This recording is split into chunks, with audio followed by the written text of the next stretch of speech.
মহাকুম্ভের যাত্রাপথে আপনাদের স্বাগত। আমাদের এই প্রথম পর্বে আমরা আগরতলা থেকে প্রয়াগরাজের 971 কিলোমিটার যাত্রাপথ অতিক্রম করব।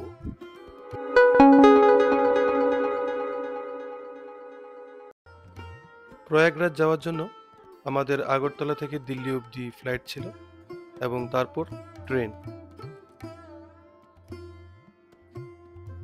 আগরতলা এয়ারপোর্টে আমরা বহু তীর্থযাত্রীকে দেখতে পাই যারা প্রয়াগরাজের জন্য আমাদের সঙ্গে সহযাত্রী ছিলেন।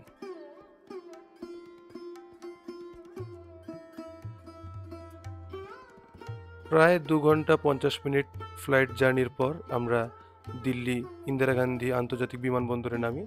তারপর এয়ারপোর্ট এক্সপ্রেসওয়ে মেট্রো করে নিউ দিল্লি রেলওয়ে স্টেশনে আসি।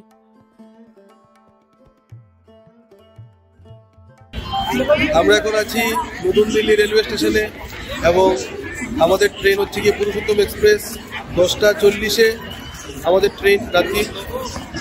এখনো প্ল্যাটফর্মটা জানতে পারিনি, যাই হোক প্ল্যাটফর্মটা দেওয়ার পর আমরা ট্রেনে উঠবো। সকালবেলায় আমরা এলাহাবাদ মানে প্রয়াগরাজ নামবো।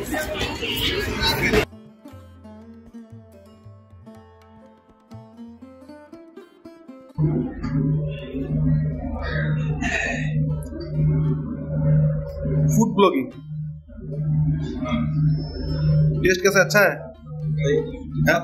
ठीक है, अच्छा है। पहले हम लोग ये सब खा चुके हैं, राजमा चावल और ये डोसा। अभी इसकी बारी। Thums up. ओके चलो मिलते हैं ट्रेन में।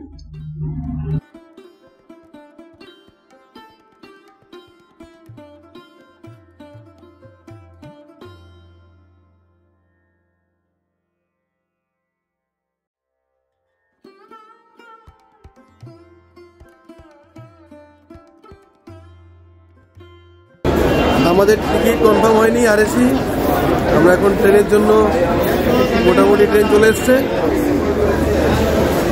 দুজনে মিলে একটা সিটেই আমাদের যেতে হবে প্রয়াগরাজ।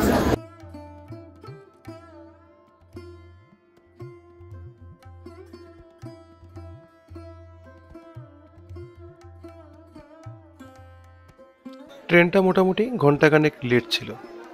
যাই হোক সকাল সকাল আমরা প্রয়াগরাজ জাংশনে এসে নামি। আপনারা দেখতে পাচ্ছেন প্রয়াগরাজ জাংশন, যেখানে বহু পুণ্যার্থীর ভিড় সঙ্গমে যাবে বলে, মৌনী অমাবস্যা স্নান করবে বলে। এই ভিডিও এইটুকুই। আগামী ভিডিওতে আরও অনেক কিছু রয়েছে, সঙ্গে থাকুন। নমস্কার।